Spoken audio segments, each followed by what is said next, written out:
দেশ মুসলিম, এখানে যদি সংখ্যালঘু অন্য ধর্মের হিন্দু থাকে, বৌদ্ধ থাকে, তাদের রাইটের ব্যাপারে দেখেন ইসলাম কতটা ভয়ঙ্কর হুঁশিয়ারি দিয়েছে। আল্লাহ রাসূল সাল্লাল্লাহু আলাইহি ওয়াসাল্লাম বলেন যে কেউ যদি কোনো সংখ্যালঘুর উপর অত্যাচার করে, তার উপর জুলুম করে, সে যেটার প্রাপ্য এটা থেকে যদি কেউ বঞ্চিত করে, তাহলে কিয়ামতের ময়দানে আমি রাসূল সাল্লাল্লাহু আলাইহি ওয়াসাল্লাম তার পক্ষে, ওই মুসলিমের বিপক্ষে বাদী হয়ে আল্লাহর কোর্টে দাঁড়াবো।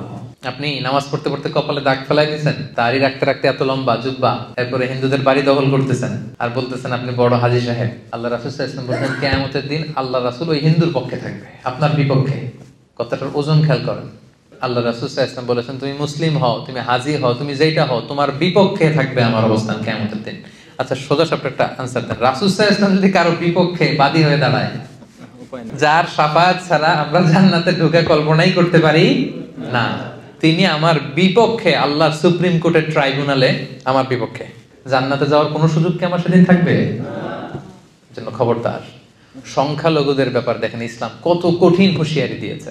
আমার হিন্দু ভাইরা, এই আলোচনা যদি কেউ আপনারা শুনেন, আপনাদের পক্ষে সে 1400 বছর আগে আপনাদের পক্ষে, আপনাদের রাইটস এর জন্য, আপনাদের অধিকারের জন্য রাসূল সাল্লাল্লাহু আলাইহি ওয়াসাল্লাম লড়াই করেছেন।